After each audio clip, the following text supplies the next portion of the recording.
නමස්කාර වේවා බුදුරුවනට සැමදා බුදු හිමි සරණ යමි. නමස්කාර වේවා ධම්රුවනට සැමදා සදහම් සරණ යමි. නමස්කාර වේවා සංඝරුවනට සැමදා මහා සංඝ සරණ යමි.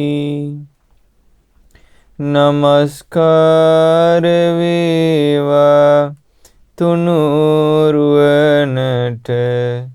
සැමදා තිසරණ සරණ යමි. සාදු සාදු සාදු. අපට මේ උතුම් ශ්‍රී සද්ධර්මය මනාකොට පෙන්වා දුන් පරම කල්යාණ මිත්‍ර අපගේ ගුරු දේවෝත්තම පින්වත් ලොකු ස්වාමින් වහන්සේට නමස්කාර වේවා. සාදු සාදු සාදු. නමෝ බුද්ධාය. සදහවත් පින්වතුනි, අද දවසේත් මේ උතුම් සදහම් දේශනාවේ විකාශන දායකත්වයන් දක්වන්නේ 2022 මාර්තු මාස 21 වන දිනයට, එනම් අද දිනයට 92 වන ජන්මදිනයේ යෙදෙන ශීලවතී කුමාරිහාමි මෑණියන්ට සෙත් පැතීම පිණිස ගුවන් හමුදාවේ විශ්‍රාමලත් ගාමිණී වැලිවිට මහත්මයා සහ මාතලේ මහරෝහලේ හෙද නිලධාරිණී කලනි බී විතාන මහත්මිය, ඒ වගේම වැලිවිට පවුලේ හා විතාන පවුලේ දූ දරු පිරිස එකතු වෙලා. ඉතින් ඒ පින්වතුන්ගේ ඒ උතුම් අදහස මුල් කරගෙන පින් රැස් කර ගැනීමේ අදහසින් ලෝකේ සිව් දිසාවේ බුදුරජාණන් වහන්සේගේ ශ්‍රාවකයන්ට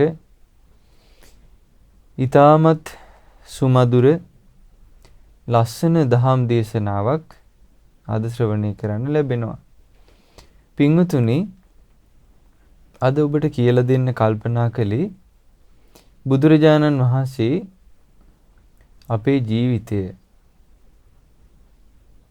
අකුසලයට වැටෙන්න නොදී කුසලයේ තුල පිහිටුවාගෙන මනාකොට ආරක්ෂා කරගන්න ලස්සන උපමාවක් වදාලා. බුදුරජාණන් වහන්සේ වදාලා නගරං යථා පච්චත්තං ගුත්තං සන්තර බාහිරං. දුර ඈත පිහිටි රජ කෙනෙක්ගේ විජිතයක් තියෙනවා කිව්වා. ඒ රජුරුවන්ගේ විජිතය නගරය හොඳට අභ්‍යන්තරේනොත් බාහිරිනොත් ආරක්ෂා සංවිධානය කරලා තියෙන එකක්. කිසිම සතුරෙකුට ඇතුල් වෙන්න පුළුවන් සිදුරක් ඒ නගරේ නැහැ.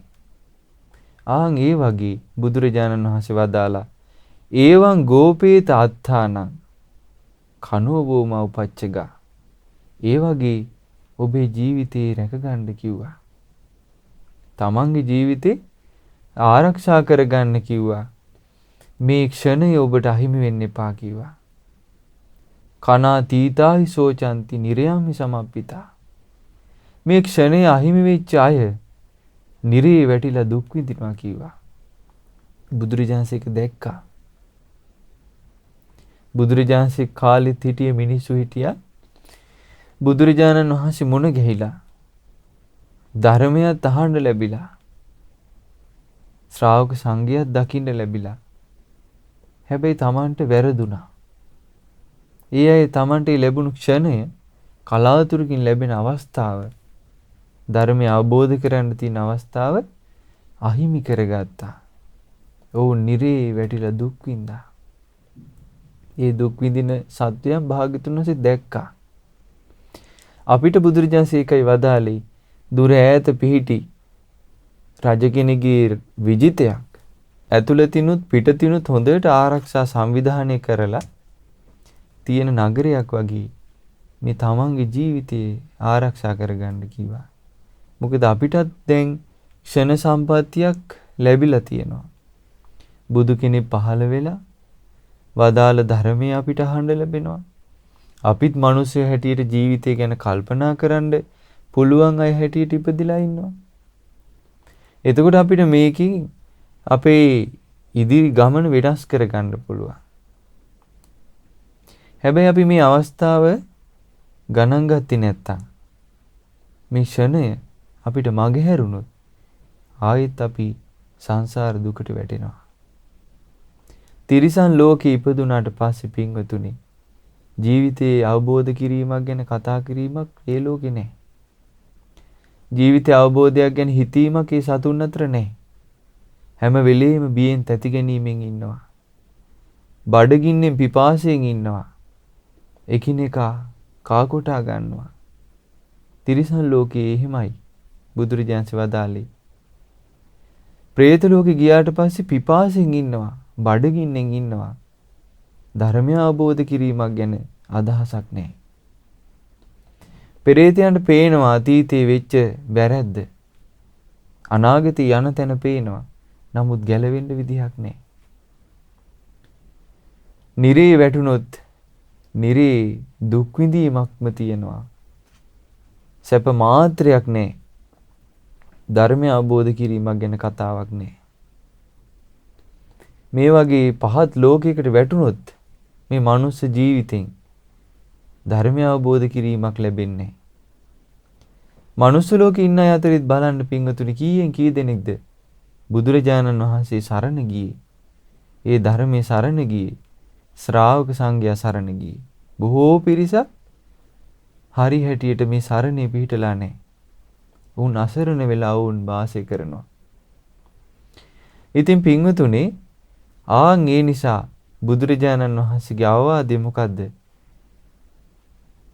හොඳට ආරක්ෂා සංවිධානය කරපු නගරයක් ආරක්ෂා කරනවා වගේ ජීවිතේ රැක ගන්න කිව්වේ. ඒ ගැන කියවෙන ලස්සන දේශනාවක් අද අපි ඉගෙන ගන්නවා. මේ දේශනාවේ නම නගරූපම සූත්‍රය. බුදුරජාණන් වහන්සේ නගරයක මනවින් ආරක්ෂා සංවිධානය කරපු නගරයක තියෙන අංග 7ක් බුදුරජාණන් වදාලා. බුදුරජාණන් වහන්සේ වදාලා මහණෙනි යම් කලක රජෙකුගේ ඈත පිහිටි නගරයක් සත්වදෑරුම් නගර ආරක්ෂක කරුණු වලින් මනාකොට සුරක්ෂිත කරලා නම් තියෙන්නේ. මේ කරුණු 7 හොඳට ඒකේ තියෙනවා නම් ඒ රාජ්‍යේ සිව්වැදෑරුම් ආහාරයන් කැමැතිසේ නිදුකින් බොහෝ සෙයින් ලබනවා නම් මහණෙනි රජුගේ මේ ඈත පිහිටි නගරයේ බාහිර සතුරන්ට දිනිය නොහැක්කේය. මේ ඈත පිහිටි නගරේ රජ කෙනෙකුගේ විජිතය. නගරේ කියවහම දැන් අපිට හිතෙන්නේ කුරුණෑගල කොළඹ මෙහෙම තියෙන නගර. එහෙම නෙමෙයි මේ කියන්නේ. වර්තමානයේ ඒ වගේ යුගයක් නෙමෙයි තියෙන. අතීතේ මෙතන නගරයක් කියලා කියන්නේ රජ කෙනෙකුගේ විජිතයක් රාජ්‍යයක්. ඒ රාජ්‍යයේ ආරක්ෂාවට නොයේ කරුණු තිබුණා. බුදුරජාණන් වදාළාගේ කරුණු 7ක් තියෙනවා කිව්වා. ඒ කරුණු 7 මනාකොට තියෙනවා නම් ඒ වගේම සුවසේ නිදුකින් බොහෝසෙයින් ලබන ආහාර 4 තියෙනවා නම් ඒ ආහාර වර්ග 4ක් ඒ රාජ්‍යයේ සතුරන්ට දිනන්න බෑ කිව්වා. එහෙනම් අපි මේ දේශනාවේ සාස්ත්‍රුන් වහන්සේ මුලින්ම අපිට පෙන්වන්නේ නගරයක තියෙන ආන්ගේ කාරණා ටික. ඊට පස්සේ භාග්‍යතුන් වහන්සේ ඒ කරුණ වලට උපමා කරගෙන අපේ ජීවිතය නම් වූ මේ නගරය ධර්ම රාජ්‍ය ගොඩනගා ගන්න හැටි කියා දෙනවා. බුදුරජාණන් වදාලා මොනවද මේ සත්වදෑරුම් නගර ආරක්ෂක කරුණු? බුදුරජාණන් වදාලා මහණෙනි මෙහිලා රජුගේ ඈත පිහිටි නගරෙහි ගැඹුරට සාරා සිටුවන ලද නොසැලෙන නොවේවුලන ඒසිකා ස්තම්භයක් තියෙනවා කියනවා. සෙලවෙන්නේ නැති, වෙවුලන්නේ නැති මනාකොට පොළව සාරලා මේ හිටවපු ඒසිකා ස්තම්භයක් තියෙනවා කියනවා. ඒක අභ්‍යන්තර වාසීන්ගේ ආරක්ෂාව පිණිසත් බාහිර සතුරු බලවේග නැසීම පිණිසත් හේතු වෙන පළවෙනි අංගය කියනවා. එතකොට බුදුරජාණන් වහන්සේ දේශනා කරන ඒ කාලේ ඒසිකා ස්තම්භය කියලා කියන්නේ ගල් කණුවක්. ඒක සමහර ගල් කණු රියන් 18, රියන් 16 ඒ වගේ තියෙන උස. එතකොට යම් ප්‍රමාණයක් පොළවෙන් උඩට තියනවාද ඒ වගේම පොළව යටට හාරලා හොඳට මනාව හිටවලා තියෙනවා. යුද්ධයට එන මහා හස්ති රාජ්‍යයන් ඒ ගල් කණුවට ඇන්නත් ඒ ගල් කණුව සෙලවෙන්නේ නැහැ. වැසි සුළං හැමුවත් ඒ ගල් කණුව සෙලවෙන්නේ නැහැ. මොනවා කළත් ඒ ගල් කණුව සොලවන්න බෑ. එතකොට ආන් ඒක තමයි රජ කෙනෙක්ගේ තියෙන රාජ්‍යයේ ප්‍රධාන පළවෙනි අංගය. ඒ සමහර ඒ කාලේ භාවිතා කරලා තිනවා ඒ ඒසිකා ස්තම්භයේ ඉඳලා බලන්න පුළුවන් ඈත. සමහර රාජ්‍යවල ඒ ඒසිකා ස්තම්භය තමයි දජ පතාක නංවලා තියෙන්නේ රාජ්‍ය සංකේතය.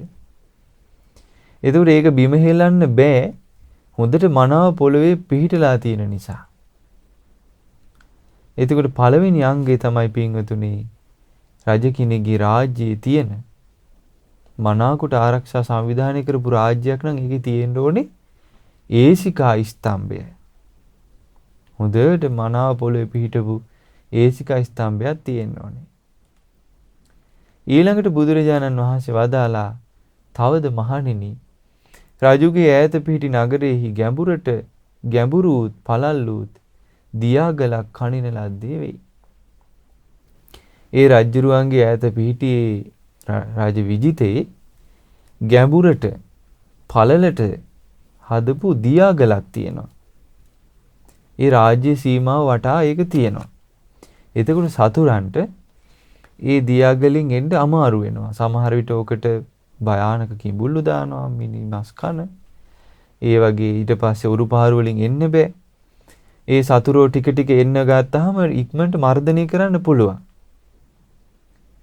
එතකොට ආන් ඒ විදිහට රජ කෙනෙක්ගේ රාජ්‍ය ආරක්ෂිත වෙන්න දෙවෙනි අංගේ තියෙන්න ඕනේ මොකද්ද? ගැඹුරට පළලට සාරලා තියෙන දියාගල. බුදුරජාණන් වදාලා ඒක දෙවෙනි අංගය. බුදුරජාණන් වදාලා තවද මහණින් රජුගේ ඈත පිහිටි නගරයේහි ඊතා උස්සු පළල්ලු නගර පෞර වටා ඇවිද ගිය හැකි මාවතක් ඇත්තේ වෙයි. ඒ කියන්නේ රජුරුවන්ගේ විජිතේ දැන් ඔන්න ඒසිකා ස්තම්භය තියෙනවා. ඊළඟට පරිකාව මේ ඊළඟට දියාගල තියෙනවා මනාව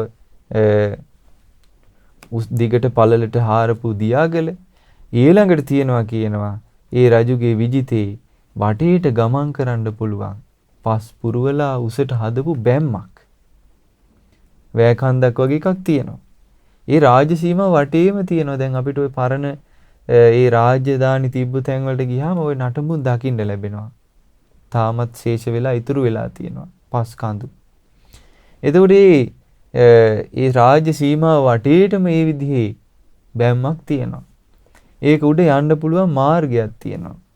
ඒ මාර්ගේ ගිහිල්ලා ඒ නිරන්තරයෙන් රාජ්‍යරුවන්ගේ රාජපුරුෂෝ මේ මාර්ගේ යනවා.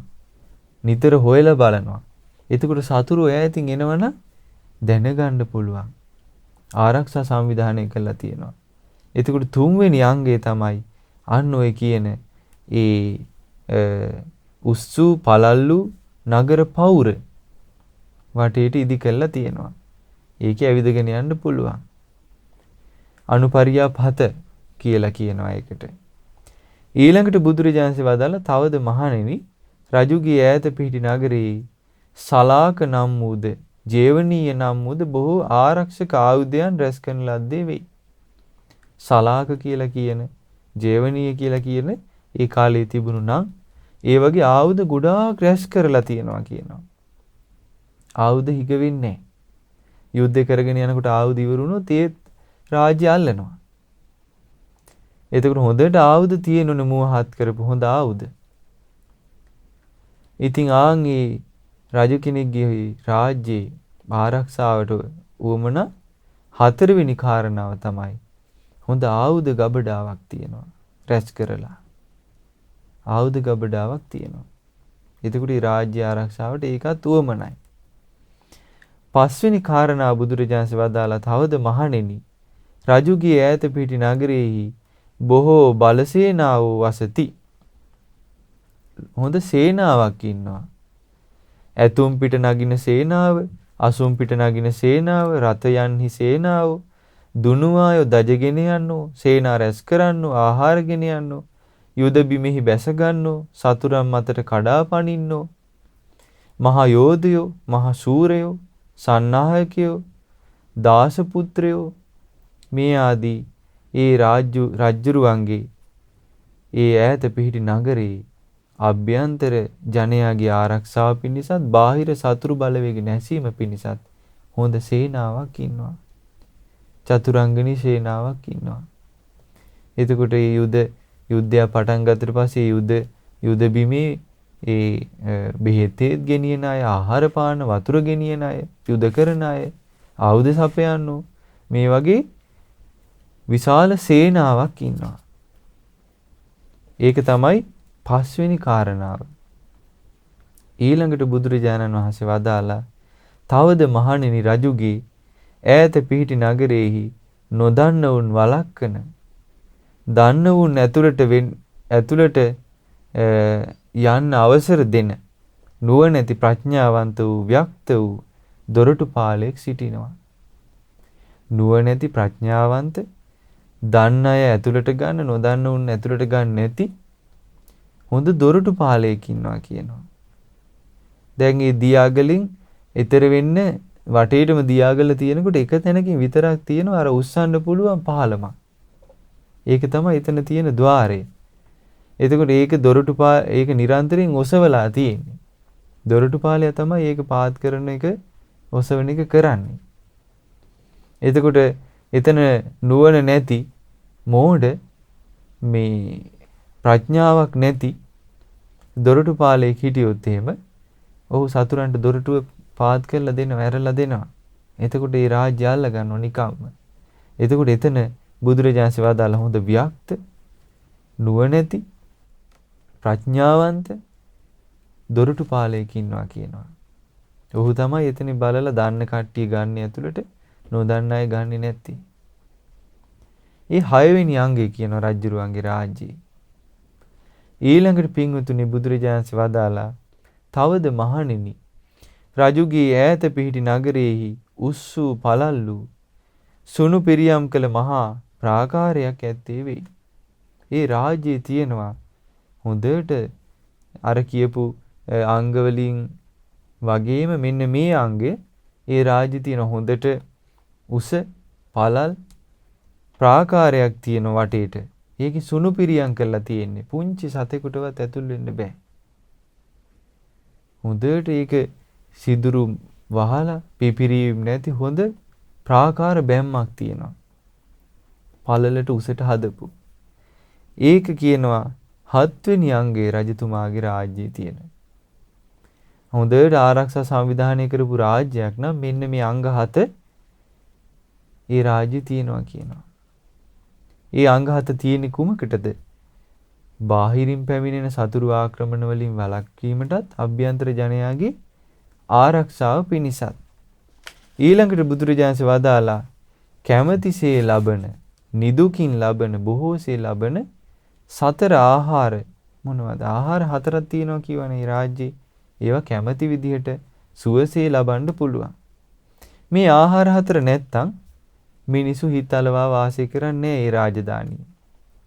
ඊළඟට සතුරු ඇවිල්ලා අර ප්‍රාකාර බැමි ඔක්කොම සිඳගෙන ඇවිල්ලා අන්තිම තැන නැවතිලා දැන් ප්‍රාකාරය ළඟ ඉඳලා වට කළොත් එහෙම ආහාර දර මේ දේවල් ධාන්‍ය වර්ග ගෙනියන පාර වහනවා. එතකොට මිනිසු කන්න බොන්න නැතුව මරණයටපත් වෙනවා. නිකම් මේ රාජ්‍ය ආක්‍රමණය කරනවා. ඒ නිසා මෙන්න මේ ආහාර 4 ඒ රාජ්‍යයේ තියෙන්න ඕන කියනවා. ගොඩාක් එකතු කරලා හොඳට සුවසේ ලබන්න පුළුවන් විදිහට ඒ ආහාර 4 තියෙන්න ඕනේ කියනවා. බුදුරජාණන් වදාලා මහණෙනි මෙහිලා ඈත පිහිටි රජුගේ නගරයේහි අභ්‍යන්තර ජනයා ඇලී වාසය කිරීම සඳහාත් තැති නොගැනීම සඳහාත් පහසුවෙන් වාසය කිරීම සඳහාත් බාහිර සතුරු බලවේග නැසීම සඳහාත් ඒ රාජ්‍ය ඇතුලේ තියෙන්න ඕන කියනවා තනකොළ වර්ග. ගෙවල් වහගන්න ඊළඟට නොඑක් දේවල් වලට තනකොළ ඒ කාලේ භාවිතා කළා. තෘණ වර්ග එකතු කරලා තියෙන්න ඕන කියනවා. ඊළඟට දර ප්‍රමාණවත් පරිදි රැස් කරලා තියෙන්න ඕන කියනවා. ජලය ප්‍රමාණවත් පරිදි ගොඩාක් රැස් කරලා තියෙන්න ඕන කියනවා. ඒක කියනවා පළවෙනි ආහාරය. පළවෙනි ආහාර වර්ගය. ඒ අභ්‍යන්තර ජනයාගේ පහසුව ඇල්මෙන් වාසය කිරීමට බය නැතිකම පිණිස හොඳට ඒකේ තියෙන්න ඕන කියනවා තන වර්ග, ඊළඟට දර වර්ග, ඊළඟට ජලය රැස් කරලා තියෙන්න ඕන කියනවා. ඊළඟට බුදුරජාණන් වහන්සේ මහණෙනි මෙහිලා ඈත පිහිටි රජුගේ නගරයේහි අභ්‍යන්තර ජනයාට ඇලී වාසය කිරීමටත් නොතැති ගැනීම පිණිසත් පහසුවෙන් වාසය කිරීමටත් බාහිර සතුරු බලවේග නැසීම පිණිසත් මෙන්න මේ දෙවනි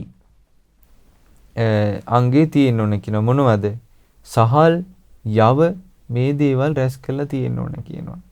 එහෙනම් හොඳට සහල් මේ ආහාර පිස ගැනීමට සහල් යව වර්ග රැස් කරලා තියෙන්න ඕන කියනවා. ඒක තමයි දෙවනි ආහාරය.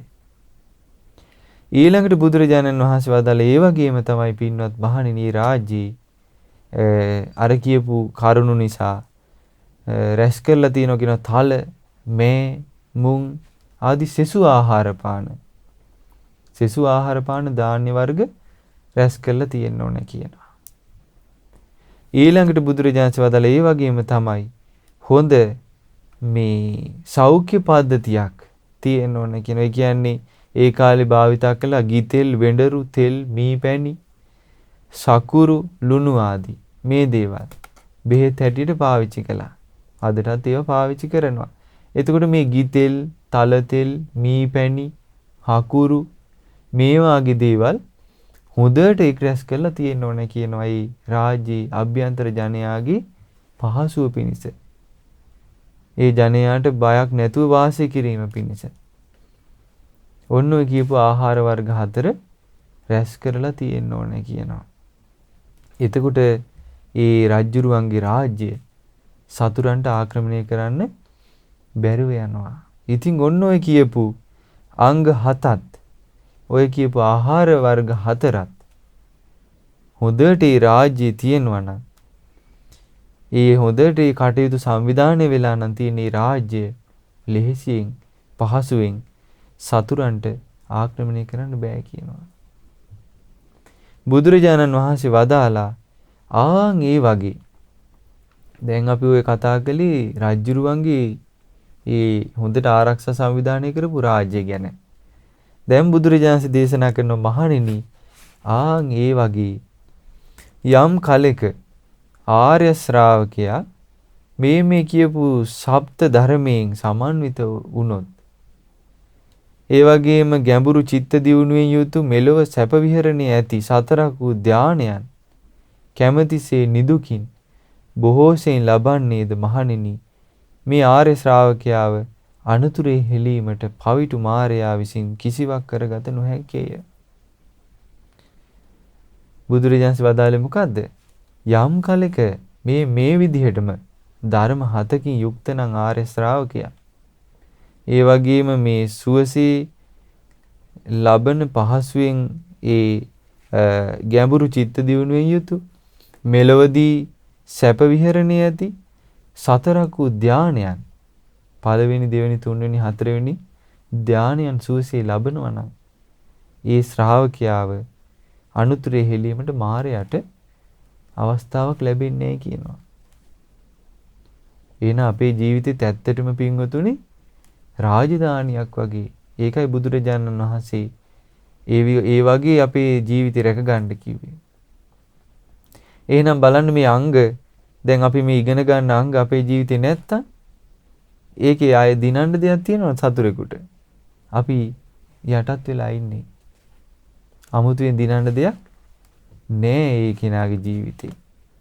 බුදුරජාණන් වහන්සේ වදාලා ඒ පළවෙනි අංගය පින්වත් මහණෙනි යම්සේ රජුගේ ඈත පිටි නගරයේ අභ්‍යන්තර වාසීන්ගේ ආරක්ෂාවටත් බාහිර සතුරන්ගේ ඒ ආක්‍රමණ වැළැක්වීමටත් ගැඹුරට සාරා සිටුවන ඒ ගැඹුරට පොළොව හාරලා හිටවපු නොසැලෙන ඒසික ස්තම්භය වෙවුලා නැති යම්සේද ආන් ඒ වගේ ආර්ය ශ්‍රාවකයා ශ්‍රද්ධාව නැමැති ඒසික ස්තම්භය තමන්ගේ ධර්ම රාජ්‍යයේ සිටුවා ගන්න කියනවා. ආර්ය ශ්‍රාවකයා ශ්‍රද්ධාව නැමැති ඒසික ස්තම්භේ යුක්ත වෙන්න කියනවා. බුදුරජාණන්සේ වදාළ මොකද්ද ශ්‍රද්ධාව කියන්නේ? සද්දෝ හෝති සද්ධාති තථාගතස්ස බෝධි. ශ්‍රද්ධාව කියලා කියන්නේ වෙන මොකුත් නෙමෙයි. බුදුරජාණන් වහන්සේ වදාළ දේ අදහන එක. බුදුරජාණන්සේගේ අවබෝධය අදහන එක. මෙසේ භාග්‍යවතුන් වහන්සේ අරහං වනසේක. බුදුරජාණන් වහන්සේ රාග ද්වේෂ මොහ දුරු කළ කෙනෙක්. එතකොට ශ්‍රාවකයා ඒක විශ්වාස කරන්න ඕනේ. හදවතින් දරා ගන්න ඕනේ. උන්වහන්සේගේ ජීවිතේ කෙලෙස් තිබෙන්නේ කෙලෙස් උපද්දවන්න පුළුවන් කෙනෙක් ලෝකේ හිටියේ නැහැ. අවසානයේ භාග්‍යතුන් වහන්සේ නිකලෙස් වුණාට පස්සේ අර දැන් මේ කියන කෙනා පරාජයටපත් වුණා. ඊට පස්සේ ඔහු දුකින් ඉන්නකොට ඔහුගේ දූවරු බුදුරජාණන් වහන්සේ ළඟට ආවා. අපි ගිහිල්ලා ওই ශ්‍රමණයන් වහන්සේව අපේ මායාවල් වලින් වසඟ කරන්නම් කිව්වා. පියාණන් වහන්සේ බය වෙන්න එපා කිව්වා. බුදුරජාණන් ළඟට ගිහිල්ලා නොඑක් මායාවන් දැක්කුවා. භාග්‍යතුන් වහන්සේගේ හිත පොඩ්ඩක්වත් වෙනස් කරන්න උන්ට බැරුව ගියා. උන්වහන්සේ නිකලෙස් කෙනෙක්. උන්වහන්සේ නිකලෙස් කෙනෙක්. භාග්‍යතුන් වහන්සේ ඒ නිකලෙස් බව තුල පිහිටා හිටියා. අවසානයේ වුන් පෙරදුනා. සාමාන්‍ය කෙනෙකුට ඒ දක්වන ඒවා පොඩ්ඩක් පෙන්වනවා දරා ගන්න බැරුව හදවත පැලිලා යනවා කියනවා. සාමාන්‍ය මිනිසෙකුට. එවැනි මනුෂ්‍ය ස්වභාවය ඉක්මවා ගිය දිව්‍ය වූ කාමයන්ගෙන් භාග්‍යතුන් වහන්සේ වසඟ කරන්න ගියා. හැබැයි බැරි වුණා. භාග්‍යතුන් වහන්සේ ඒවයින් වසඟ කරන්න බෑ. උන්වහන්සේ රාග දේශ මොහ දුරු කළා. නිකලෙස් කෙනෙක්. ඒ වගේම තමයි බුදුරජාණන් වහන්සේ සම්මා සම්බුද්දයි ගුරුවරයෙක් නැතුව චතුරාර්ය සත්‍ය අවබෝධ කළේ. මේ ලෝකේ හැම දෙයක්ම කියා දෙන්න ගුරුවරු ඉන්නවා. තමන් ඉගෙන ගත්ත දේ තව කෙනෙකුට කියලා දෙනවා. හැබැයි බුදුරජාණන් වහන්සේ හොයපු මේ නිවන ලෝකේ කවුරුත් දන්නේ. ඒ නිවන ගැන කවුරුත් කතා කරන්නේ කාටවත් වැටහෙන්නේ. බුදුරජාණන් වහන්සේමයි ඒ පිනිස කල්ප ගණන් පෙරුම් පුරලා ගුණධර්ම පුරලා පින් පුරලා තමන්ගේ නුවණින්ම මේ ධම අවබෝධ කරගත්තේ. ඒකයි බුදුරජාණන් වහන්සේ ලෝකේ ශ්‍රේෂ්ඨයි කියන්නේ. ඒ බුදුරජාණන් වහන්සේට සම කරන්න පුළුවන් කෙනෙක් නෑ. අසම කියන්නේ ඒකයි. ඊළඟට බුදුරජාණන් වහන්සේ විද්‍යාචරණ සම්පන්නයි. ඊළඟට බුදුරජාණන් වහන්සේ සුගත ලෝකවිදු අනුත්තර පුරිස ධම්ම සාරති. මේ ආදී වශයෙන් ඒ භාග්‍යතුන් වහන්සේ ගුණ වශයෙන් හඳුනාගෙන ආදරයෙන් සරණ යනවා. ඒ භාග්‍යතුන් වහන්සේගේ අවබෝධය අදාහ ගන්නවා. ඒකට කියනවා සද්ධාව. ආන්ගේ ශ්‍රද්ධාවට පැමිණෙනකොට ඒ විදිහට ඒ ශ්‍රද්ධාව නම් වූ ඒසික ස්තම්භය ඇති කරගත්තු ආර්ය ශ්‍රාවකයා අකුසලයේ අතහරිනවා කියන අකුසලම් පජහති කුසලම් භාවේති කුසලයේ වඩනවා. ඊළඟට වැරදි දේ අතහරිනවා නිවැරදි දේ පුරුදු කරනවා. පිරිසිදු ජීවිතයක් පරිහරණය කරනවා කියනවා. එන අපේ ජීවිතයේ තියෙන මේ අඩුපාඩු සකස් වෙලා සුන්දර සුඳුරු ජීවිතයක් අපිට උදා කර ගන්න නම් අපි බුදුරජාණන්සේගේ අවබෝධය අදාහ ගන්න ඕනේ. ගොඩාක් අයගේ ඒසික ස්තම්භයේ තියෙන මඩේ හිටවලා. ඒක ගැඹුරට හාරලා නේ පොළව. උඩට උසට තියෙනවා සමහර විට රියන් ගානක් උසට. හැබැයි යටට තියෙන්නේ අඩියයි දෙකයි. පුංචි සුළඟටත් සෙලවෙනවා. ඒ නිසා හොඳට මේ ඒසිකා ස්තම්භය හොඳට හිටවපු ඒසිකා ස්තම්භයක් පොළවේ සාරලා යටට මනාකොට සිටවනවා වගේ ශ්‍රද්ධාව නම් වූ ඒසිකා ස්තම්භය අපේ ජීවිතය ඇති කර ගන්න ඕනේ. ආන් එතකොට තමයි අපිට ලැබෙන්නේ මේ ගමන ඉස්සරහට යන්න. නිවනට ලං වෙන්නේ එතකොටයි. එතකොට තමයි පවිටු මාරයට අපිව අනතුරු හෙලන්න බැරි වෙන්නේ. ඊළඟට බුදුරජාණන් වහන්සේ වදාළ එතකොට ඔන්න පළවෙනි අංගය මේ අපේ ජීවිතේ ශ්‍රද්ධාව නම් වූ ඒචිකා ස්තම්භය තියෙන්න ඕනේ. ඊළඟට බුදුරජාණන් වදාළේ මහණෙනි යම්සේ රජුගේ ඈත පිටි නගරයේහි අභ්‍යන්තර වාසීන්ගේ ආරක්ෂාවටත් බාහිර සතුරු බලවේග නැසීමටත් ගැඹුරුත් පළල්ලුත් දියාගලක් කනින ලද්දේ වෙයි. පරිකාවක් තියෙනවා දියාගලක්. ආන් ඒ වගේ ආර්ය ශ්‍රාවකයා පවට ලැජ්ජා ඇත්තේ වෙයි කියනවා. ලැජ්ජාව නම් වූ දියාගල තනා ගන්න ඕනේ තමන්ගේ රාජ්‍යයේ. කයින් දුසිරිත් කිරීමට, වචනයෙන් දුසිරිත් කිරීමට, මනසින් දුසිරිත් කිරීමට ඔහු ලැජ්ජා කරනවා කියනවා. ලාමක අකුසල් දහම් ඇති කර ගැනීමට ලැජ්ජා වෙනවා කියනවා. එතකොට මේ දස අකුසල් කරන්න ශ්‍රාවකයා තියුණු ලැජ්ජාවක් තියෙන්න ඕනේ යාට. ඒ ගැන ලැජ්ජාව නැති නිසා තමයි ලැජ්ජා ඇති වෙන දේත් ලෝකයට ප්‍රකට කරන්නේ. අකුසලයේම ප්‍රකට කරන්නේ. අම්මා තාත්තා අඳුරන්නේ නැතුව යන්නේ. නුවණැති ගුණධර්ම පූර්ණ ශ්‍රමණ බ්‍රාහමණයන්ට නොසලකන්නේ මේ පවට ලැජ්ජාව නැතිවීමෙන්. පවට ලැජ්ජාවක් ඇති කර ගන්න ඕනේ කියනවා. ඒක හරියට මනාව ආරක්ෂා සංවිධානය කරපු රාජ්‍යයක ගැඹුරට පළලට සාරලා තියෙන දියාගලක් වගේ කියනවා. සතුරන්ට එන්න බෑ.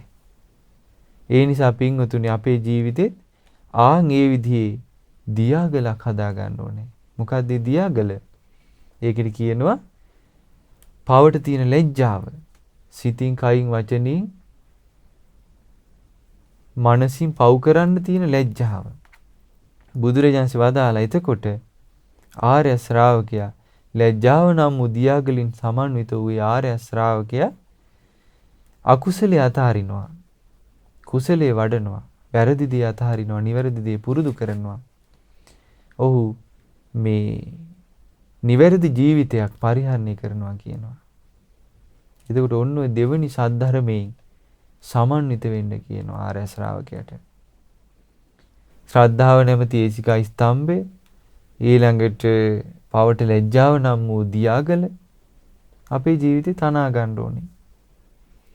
ඊළඟට බුදුරජාණන් වහන්සේ වදාළ මහණෙනි යම්සේ රජුගේ ඈත පිහිටි නගරෙහි අභ්‍යන්තර වාසීන්ගේ ආරක්ෂාව පිණිසත් බාහිර සතුරු බලවේග නැසීම පිණිසත් ඊතා උස්සු පළල්ලු නගර පවුර වටා ඇවිද ගිය හැකි මාවතක් තියෙනවා කියනවා.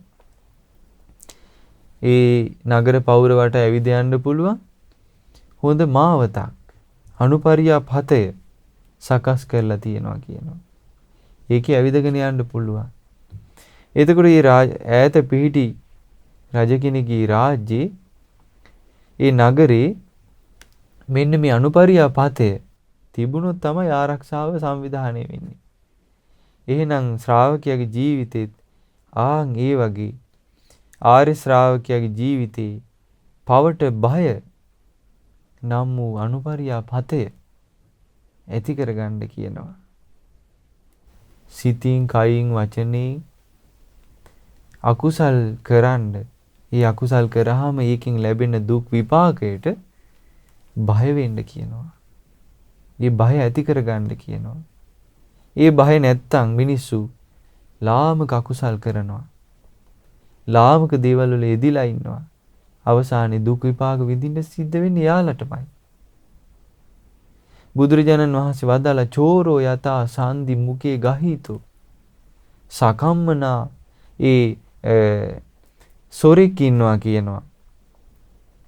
සොරෙක් ඉන්නවා කියන ගෙවල් අතරේ ඒ සතර මං හන්දි වලින් හොරකම් කරද්දී අල්ලගත්තා. එතකොට ඒ හොරාව අල්ලගෙන ඔහු හිරේ දානවා කියනවා. කසපහර තලනවා කියනවා.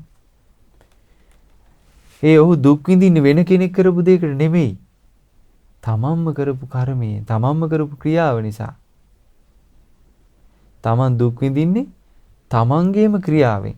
හොරකම් කරන්නේ නැතුව හිටියනම් ඔහුට දඬුවම් ලැබෙන්නේ ඒ වගේ අපි අකුසල් කරනකොට ඒකෙන් අපිටමයි දුක් විපාක ලැබෙන්නේ. අපිටමයි දුක් විඳින්න සිද්ධ වෙන්නේ. අම්මා තාත්තා කරපු දෙයක් අපිට ඒක හේතු වෙන්නේ දුකට.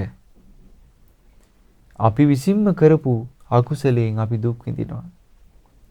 ඒ නිසා මේ අකුසල් විපාක වලින් අම්මට තාත්තට අපිව බේරන්න බෑ. නිරේ යන දරුවාව ඒ නිරා දුකේ වැටිලා දුක් විඳිනකොට අම්මට බෑ බේරන්න, තාත්තට බෑ. പ്രേත ලෝකේ වැටුණට පස්සේ අම්මට තාත්තට බෑ බේරන්න. ඒකයි නිරේ ගියාට පස්සේ යම රජුරු අහන්නේ මේක නුඹේ අම්මා කළා නෙවෙයි, තාත්තා කළා නෙවෙයි, සහෝදරයෙක් කළා නෙවෙයි, නුඹ විසින්මයි මේක කළේ. ඒ නිසා කරන්න දෙයක් නෑ කියනවා. ඒ නිසා පින්වතුනි, පවට බය නැමැති මේ අපේ ජීවිතේ පවට බය නැමැති අනුපරියා පතය අපි ඇති කර ගන්න ඕනේ. බුදුරජාණන් වහන්සේ වදාළ ශ්‍රාවකයා ඒ විදිහට පවට බය නම් වූ ඒ මාර්ග පතයෙන් සමන්විත වෙලා ඔහු අකුසල් අත්හරිනවා, කුසලයේ වඩනවා, වැරදි දේ අත්හරිනවා, නිවැරදි දේ පුරුදු කරනවා, නිවැරදි ජීවිතයක් පරිහරණය කරනවා. ඒ නිසා ඒ තුන්වෙනි සද්ධර්මයෙන් සමන්විත වෙන්න කියනවා. ඊළඟට බුදුරජාණන් වහන්සේ වදාලා පින්වත් මහණෙනි, යම්සේ රජුගේ ඈත පිහිටි නගරයේහි අභ්‍යන්තර වාසීන්ගේ ආරක්ෂාව පිණිසත් බාහිර සතුරු බලවේග නැසීම පිණිසත් සලාක නම් වූ ජේවනීය නම් වූ ආයුධ බොහෝ සෙයින් ආරක්ෂා ආයුධයන් රැස් කරලා තියෙනවා වගේ මේ ආර්ය ශ්‍රාවකයා තමන්ගේ ජීවිතේට ආයුධ ගබඩාව හදාගන්න කියන කොහොමද? බොහෝ සෙයින් ධර්මයේ අහලා ඒ ඇසූ ධර්මයේ දරාගෙන ඒ ධර්මයේ සිත්හිලා රැස් කරගෙන ඒ ධර්මයේ හොදට වචනයෙන් පුරුදු කර කර ඒ ධර්මයේ පවත්වනවා. හැබැයි ධර්මයේ කියලා අහන්න ඕනේ මොනවද? මුල මැද අග පිරිසිදු නිවන් මඟ කියා දෙන ශ්‍රී සද්ධර්මය තමයි අහන්න ඕනේ. වෙන එක දේවල් අහලා අපි ගොඩාක් දේවල් ඉගෙනගෙන විභාග පාස් වෙලා මැරෙනකන් අපි එක්සෑම් කර විභාග ලියලිය මොනවා ඉගෙන ගත්තත් ඒකට නෙමෙයි බුදුරජාණන් මේ ආයුධ ගබඩාව කිව්වේ. යම් ධර්මයක් මුල කල්යාණයිද, මැද සුන්දරයිද, අවසානයේ සුන්දරයිද, ඒ බුදුරජාණන් වහන්සේම වදාළ ධර්මය. ආන්ගේ ශ්‍රී සද්ධර්මය හොඳට අහලා සිත්හි දරාගෙන බහුශ්‍රත භාවය ඇති කරගන්න කියනවා. ඒක තමයි ශ්‍රාවකයාට තියෙන ආයුධ ගබඩාව. එතකොට එයා හොඳට ඒ ධර්මය අහලා ඒ ධර්මයේ නුවණින් විමසමින් වචනයෙන් පුරුදු කරමින් ඒක හොඳට තමන්ගේ දැක්ම ඍජු කර ගන්න ඕන නම් ඒ ධර්මයට අනුව එයා බහුශ්‍රත වෙනවා නම් ඒක තමයි යාට තියෙන ආයුධ ගබඩාව. බුදුරජාණන් වදාලා ශ්‍රාවකයා ඔන්න ඔය විදිහට ශ්‍රුතේ නම් වූ ඒ ආයුධ ගබඩාවෙන් සමන්විත වෙලා ඔහු අකුසලයේ අත්හරිනවා, කුසලයේ වඩනවා, වැරදි දේ අත්හරිනවා, නිවැරදි දේ පුරුදු කරනවා, නිවැරදි ජීවිතයක් පරිහරණය කරනවා.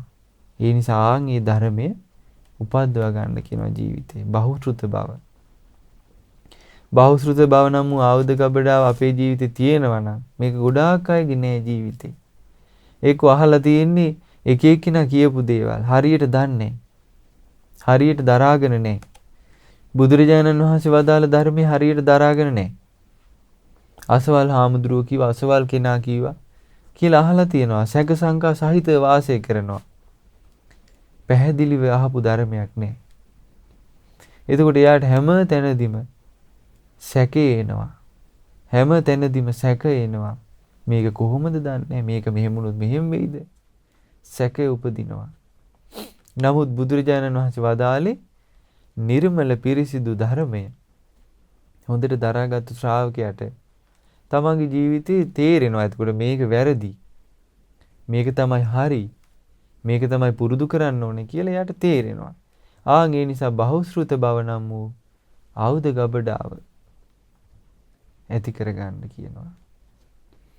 ඊළඟට බුදුරජාණන් වහන්සේ වදාළ මහණෙනි යම්සේ රජුගේ ඈත පිහිටි නගරයේහි අභ්‍යන්තර වාසීන්ගේ ආරක්ෂාව පිණිසත් බාහිර සතුරු බලවේග නැසීම පිණිසත් බොහෝ බලසේනාව වසද්ද සේනාව ඉන්න රජුරන්ට. ඒ කියන්නේ ඇත්තු පිට නගින අසුම් පිට නගින රථයන්හි යන දුනුවායෝ දජගෙන යන්නෝ. ඊට පස්සේ සේනා රැස් කරන්නෝ, ආහාර ගෙන යන්නෝ, යුද බිමෙහි බැස ගන්නෝ, සතුරන් මතට කඩා පනින්නෝ යෝධයෝ. මේ වගේ බලසේනාවක් ඉන්නවා කියනවා. ඒ වගේම ආර්ය ශ්‍රාවකයා පටන්ගත් වීරිය නම් වූ බලසේනාවෙන් යුක්ත වෙන්න කියනවා. වීරිය පටන් අරගෙන තියෙන්නේ අකුසල් දුරු කරන්න. වීරිය අත්හැරලා නැහැ. ගොඩක් අයගේ ජීවිතේ මෙන්න මේ බලසේනාව නැහැ. මේ බුද්ධ ශාසනයේ ගුණධර්ම දියුණු කිරීම තනිකරම තියෙන්නේ වීරියත් එක්ක. වීරිය උත්සාහය නැති වෙච්ච ගමන් අපේ ජීවිතේ දියුණු වෙන්නේ නැහැ. හොඳට බලන්න පින්වතුනි, මිනිස්සෙක් සාමාන්‍ය ලෝකේ මිනිස්සෙක් ධනෙන් දියුණු වුණා නම් මොනවා හරි වෙළඳාමක් කරලා යා ධනෙ උපයා ගත්තා නම් ඒ මිනිස්සයා එළි වෙනකන් නිදාගත්තු කෙනෙක් නෙමෙයි. රාත්‍රියේ කලින්ම නිදාගත්තු කෙනෙක් නෙමෙයි. කම්මැලිකමින් අලසකමින් හිටපු කෙනෙක් නෙමෙයි. ඒ කෙනා ගොඩක් මහන්සි වෙලා හොඳට වෙහෙසිලා තමයි මේ ධනෙ උපයලා තියෙන්නේ. බුදුරජාණන් වහන්සේ එක තැනක වදාළ පින්වත් මහණෙනි, ඔබ දැකලා තියෙනවද? ඔබ අහලා තියෙනවද? එළි වෙනකන් නිදා ගන්න, කලින්ම නිදා ගන්න, කම්මැලිකමින් වාසය කරන රජ කෙනෙක් තමන්ගේ රාජ්‍ය හොඳට ඒ රාජ්‍ය ආරක්ෂා කරගෙන ඉන්නවායි කියලා. යම්කිසි ඇමති කෙනෙක්, යම්කිසි කෙනෙක් එහෙම දියුණුනා කියලා අහලා තියෙනවද? එතකොට ඒ ස්වාමීන් වහන්සේ කිව්වා, භාග්‍යතුන් අපි නම් එහෙම අහලා නැහැ කිව්වා. පින්වත් මහණනි, මමත් එහෙම අහලා නැහැ කිව්වා, දැකලා නැහැ කිව්වා. ඒ වගේ මේ බුද්ධ ශාසනයේ භාග්‍යතුන් වහන්සේ වදාළේ කුසල් දියුණු කරන්න යා වීරිය පටන් අරගෙන ඉන්න ඕනේ. පටන්ගත් වීරියෙන් යුක්ත වෙන්න ඕනේ. ඒක සේනාව වගේ හරියට. දැන් ආයුධයක් තියෙනවා. හොඳට මොහත් කරලා තියෙන ආයුධ තමයි තියෙන්නේ. හැබැයි යුද්ධ කරන්න පිරිසක් නැත්තම් ඒත් යුද්ධේ පරදිනවා. ඒ නිසා බුදුරජාණන් වහන්සේ වදාලා ඒ ආර්ය ශ්‍රාවකයා පටන්ගත් වීරියෙන් යුක්තයි.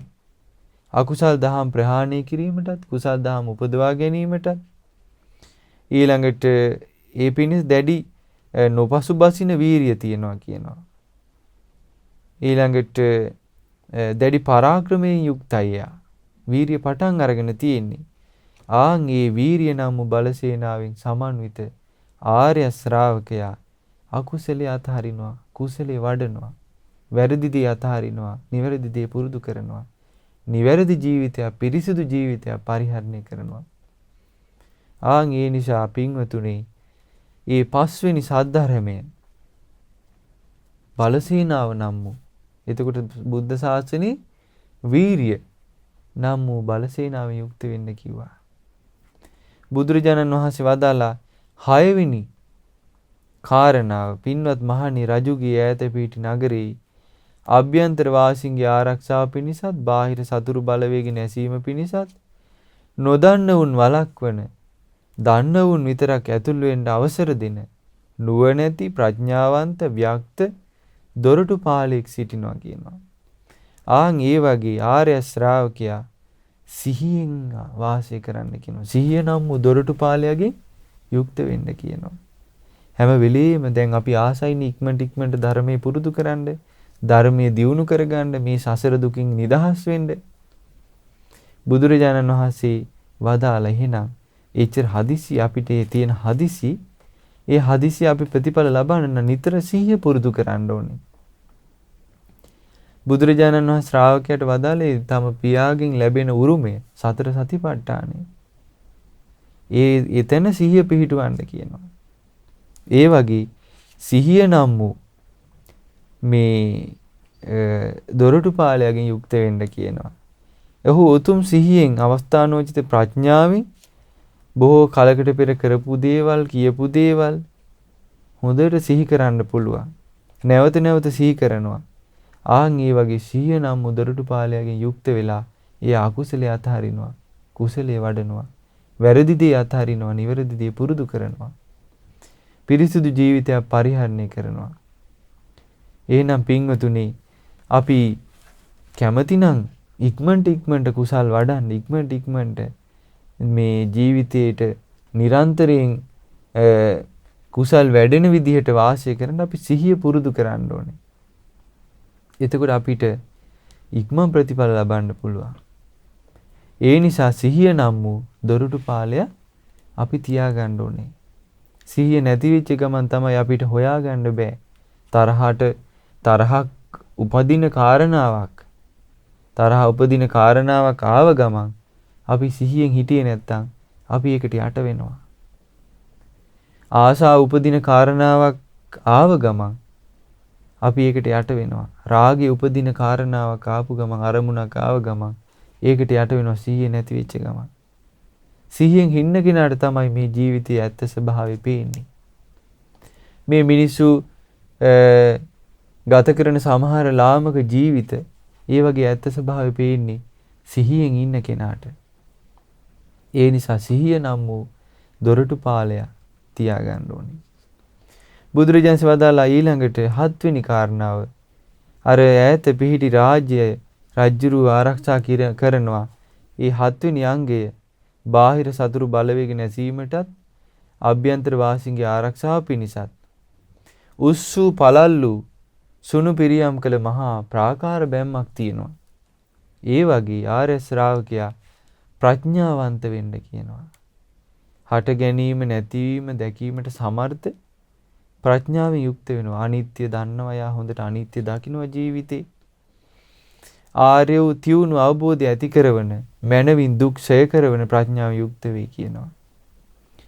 ඒ ප්‍රඥාව නම් වූ සුණු පිරියම් කරන ලද ප්‍රාකාරයෙන් සමන්විත ආර්ය ශ්‍රාවකයා අකුසලයේ අතහරිනවා. කුසලයේ වඩනවා. වැරදි දේ අතහරිනවා. නිවැරදි දේ පුරුදු කරනවා. පිරිසිදු ජීවිතයක් පරිහරණය කරනවා. මෙන්න මේ ප්‍රඥාව නම් වූ ප්‍රාකාරයෙන් යුක්ත වෙන්න කියනවා. බෝසතාණන් වහන්සේට ඒ කාලේ තිබ්බ පුදුම ප්‍රඥාවක්. ඔය උම්මග්ග ජාතකේ තියෙන උන්වහන්සේ දැන් අර මේ වගේ මේ පුංචි රාජ්‍යයක් ආරක්ෂා කරන්නේ. ඒ බෝසතාණන් වහන්සේ මහෞෂධ පඬිතුමා ඒ රාජ්‍යෙ ඉන්නේ. විශාල ආක්‍රමණයක් ආවා. ආක්‍රමණයක් ඇවිල්ලා වට කරලා ඉද්දී බෝසතාණන් වහන්සේ මොකද කළේ? වී අරගෙන අර ප්‍රාකාර බෑමේ උඩ මේ මිනිස්සු ධම්මලා ඉස්සා. ඊළඟට දර ගෙනහිල්ලා ප්‍රාකාර බෑමේ ගොඩ ගැහුවා. ඊළඟට රියන් 60ක් දිග උණ ගහක් අරගෙන එක පළලා පුරුක් අයින් කරලා ඒකට මඩ පුරවලා නෙළුම් බීජ හැදුවා. බෝසතාණන් වහන්සේගේ පින්බලයට එක දවසකින්ම මේ ඔක්කොම වැඩ කළා. ඒ කියන්නේ වී පැලුණා. අර නෙළුම් ඒ ඇටේ පැලවිලා රියන් 60ක් දිග නෙළුම් දණ්ඩක් හැදුනා. ඊට පස්සේ බෝසතාණන් වහන්සේ ඒ වෙනකොට තමන්ගේ රාජ්‍යයෙන් අර නිරපපු අය හැටියට පිරිසක් පිටට යවලා හිටියා. ඒ විදිහට රංගපාන්න. ඊට පස්සේ අර ප්‍රාකාර බෑම උඩ ඉඳලා මිනිස්සු දර දාලා ගහනවා අර වට කරලා ඉන්න අනික් සතුරුන්ට. ඊළඟට වී දාලා ගහනවා මේවා කාලා හිටපල්ලා උඹලා. මේවා කාපල්ලා කියලා. නෙළුම් දණ්ඩ හොදට මේ රවුම් කළා දැම්මා. දාලා කිව්වා මේවවත් කාලා හිටපල්ලා කියලා. එතකොට අර එළියට ගියපු රාජ පුරුෂෝ ඒ තමයි ඒ තැන්වලදී මුල් වෙන්නේ. මුල් වෙලා දැන් අර නෙළුම් දණ්ඩ මැල්ලා කියනවා රියන් 80ක් තියෙනවා මේක. කියනවා ওই රාජ්‍යයේ වතුර නැති වෙන්නේ කවදාවත් කියනවා. ඇතුලේ ඔරු පාරු වලින් ගිහිල්ලා මල් කඩන්නේ කියනවා. ඊට පස්සේ අර බැම්ම උඩ තියෙන වී දාලා වී දැම්මනේ. එතකොට අර එළියේ ඉන්න අය කියනවා මේ වී වලින් අඩුවක් නැහැ කියනවා රාජ්‍ය ඇතුලේ. මේ වැඩි වෙලා තමයි ওই ප්‍රාකාර බැම්ම උඩ ওই විසි කරලා තියෙන්නේ කියනවා. දර වලින් හිගියන්නේ නැහැ කියනවා. ওই වැඩි වෙලා තමයි උඹලට දමලා ගහන්නේ කියනවා. එහෙම කියලා දැන් ඇත්තටම ඇතුලේ තියෙන්නේ බොහොම ටිකයි. නමුත් ප්‍රඥාව මුල් කරගෙන එතකොට මේ සතුරු කල්පනා කළා එහෙනම් වතුර ගෙනියන එක වැලක්වට වැඩක් නැහැ. ඇතුලේ තියෙන මහා ජලාශනේ. ඊළඟට ආහාර පාන නැවැත්තුවට වැඩක් නැහැ. හොඳට වී තියෙනවනේ. දර නැවැත්තුවට වැඩක් නැහැ. හොඳට දර තියෙනවනේ. කියලා ඒ වගේම වැලක්වන්න බැරි වුණා. එතකොට ඇත්තටම ඇතුලේ බොහොම ටිකයි තිබෙන්නේ. නමුත් ප්‍රඥාවෙන් බෝසතාණන් වහන්සේ කටයුතු කළා. ඒ වගේ ප්‍රඥාවක් තිබ්බා. ඉතින් ඒ නිසා පින්වතුනි ප්‍රඥාව නම් වූ මෙන්න මේ ප්‍රාකාර බැම්ම තියාගන්න කියනවා. එතකොට සතුරු බලවේග නසන්න පුළුවන්. පවිතු මාරයා අපිව අනතුරේ හෙලන්න අවස්ථාවක් ලබන්නේ. ඊළඟට බුදුරජාණන් වදාළ ඒ වගේම ගැඹුරු චිත්ත දියුණුව ඇති මෙලොව ලබන සැප විහරණ ඇති කැමැතිසේ ලබන නිදුකින් ලබන බොහෝසේ ලබන සතරක් වූ ධානය උපදවා ගන්න කියන ශ්‍රාවකයාට භාවනා කරලා ටික සමාධියක් ඇති කර ගන්න කියනවා. එතකොට තමයි ශ්‍රාවකයාට සැපසේ වාසය කරන්න පුළුවන්. බුදුරජාණන්සේ කවදාවත් මේ බුදුරජාණන්සේ ශ්‍රාවකයන්ට කාමී සතුටු වෙන්න කිව්වේ නැහැ. මොනවා හරි කාලා මොනවා හරි බීලා ගමනක් ගිහිල්ලා ඒ වගේ ලාමක දෙයකින් සතුටු වෙන්න කිව්වේ නැහැ. බුදුරජාණන්සේ මෙන්න මේ වගේ සමාධිය උපදවාගෙන සැපසේ වාසය කරන්න කිව්වා. ඉතින් යම් කෙනෙකුට මේ සමාධි සැපේ ලැබෙනවා නම් එයා කවදාවත් අර ලාමක කාමයන්ගෙන් සැපයක් හොයන්නේ නැහැ. ලෝකෙ මිනිසුන්ට මේ සමාධියෙන් ලැබෙන සැපේ නැති නිසා තමයි කාමයන්ට වසඟ වෙලා ඉන්නේ. ඉතින් ආන් ඒ නිසා පින්වතුනි බුදුරජාණන් ඊට පස්සේ ධාන හතර හොඳට විස්තර කරනවා. ඉතින් ඒ ධාන හතර ශ්‍රාවකයට උපද්දවා ගන්න කියනවා. හරියට රාජ්‍ය ආහාර වර්ග හතර වගේ. සුවසේ වාසය කරන්න නම් ඒ හතර ලබන්න ඕනේ. ඉතින් ඒ නිසා පින්වතුනි ඔන්න ඔය විදිහට බුදුරජාණන් වහන්සේ රජ කෙනෙකුගේ විජිතයක් හොඳට ආරක්ෂා සංවිධානය කරලා තියෙන රාජ්‍යයක් වගේ අපේ මේ ජීවිතෙත් රැක ගන්න කිව්වා. ඉතින් ඒ නිසා ඒ බුදුරජාණන් වහන්සේගේ ඒ රාජධානියේ තිබ්බු එතකොට අංග තමයි මොනවද? ඒසික ස්තම්භය තියෙනවා. ඒ වගේ අපේ ජීවිතේ ශ්‍රද්ධාව නම් වූ ඒසික ස්තම්භය හදා ගන්න කිව්වා. ඊළඟට දියාගලක් තියෙනවා ඒ රාජ්‍ය වටේට. ගැඹුරට පල්ලට සාරපු. ඒ වගේ අපේ ජීවිතේ පවට ලැජ්ජාව ඇති කරගන්න කිව්වා. ඊළඟට අනුපරියා පතයක් තියෙන වටේ ඇවිදගෙන යන්න පුළුවන්. ඒ වගේ පවට බය ඇති කරගන්න කිව්වා. ඊළඟට ආයුධ තියෙනවා ඒ රාජ්‍යයේ රැස් කරපු ගොඩාක්. ඒ වගේ බහුශ්‍රුත බව ඇති කරගන්න කිව්වා. ඊළඟට මේ ආයුධ පරිහරණය කරන හොඳ ශක්ති සම්පන්න මිනිස්සු ඉන්නවා, සේනාවක් ඉන්නවා. ඒ වගේ මේ ශ්‍රාවකයාගේ ජීවිතේටත් උපද්දව ගන්න කීවා වීරිය නම් වූ සේනාව. ඊළඟට මේ රජුරුවන්ගේ රාජ්‍යයේ ඉන්නවා හොඳ දොරටුපාලයි. ඒ වගේ සිහිය නම් වූ දොරටුපාලයා තියාගන්න කීවා. ඊළඟට ප්‍රාකාරයක් තියෙන වටේ සිදුරු නැති. ඒ වගේ මේ ශ්‍රාවකයාගේ ජීවිතේ ප්‍රඥාව නම් වූ ප්‍රාකාරය ඇති කරගන්න කීවා. ඊළඟට සුවසේ ලබන නිදුකින් ලබන අර ආහාර වර්ග වගේ ධාන හතර උපද්දව ගන්න මහසි ගන්න කිව්වා. ඉතින් ඒ නිසා ඔන්න ඔය විදිහට අපේ ජීවිතේ ඔය කටයුතු වලින් සංවිධානය වුණොත් පවිතු මාරයා අවස්ථාවක් ලබන්නේ අපි වනතුරේ හෙලන්න. ඉතින් ඒ නිසා මේ ඊ타ම සොඳුරු මේ දේශනාව නගරූපම සූත්‍රය ඔබ සියලු දෙනාටමත් මේ ගෞතම බුදුසසුන තුල කුසල් දහම් දියුණු කරගෙන චතුරාර්ය සත්‍ය ධර්මය අවබෝධ කරගන්න උපකාර වේවා. සාදු සාදු සාදු. පුණ්‍යානුමෝදනාව. අද දවසේ දහම් සයුර දහම් දේශනාවේ විකාශන දායකත්වයන් දරන්නේ 2022 මාර්තු මාස 21 වන දිනයට නම් අද දවසේ 92 වන ජන්මදිනයේ දුන සීලවතී කුමාරිහාමි මෑණියන්ට සෙත් පැතීම පිණිස ගුවන් හමුදාවේ විශ්‍රාමලත් ගාමිණී වැලිවිට මහත්මයා, ඒ වගේම මාතලේ මහරෝහලේ හෙද නිලධාරිනී කලනි බී විතාන මහත්මිය, වැලිවිට පවුලේ සහ විතාන පවුලේ දූ දරු පිරිස විසින්. ඉතින් ඒ පින්වතුන් බලාපොරොත්තු වෙන විදිහට රැස් කරගත් සියලු පුණ්‍ය ධර්මයන් පළමු කොට පින් කැමති දෙවියන්ට අනුමෝදන් කරමු. සියලු දෙවියෝ මේ පින් අනුමෝදන් වෙත්වා සැපයෙන් සැපයටපත් වෙත්වා දෙවියන්ගේ දැහැමි රැකවරණ මේ පින්වත් සියලු දෙනාට සලසා දෙත්වා දෙවියෝ ධර්ම අවබෝධයෙන් සැනසීම ලබත්වා.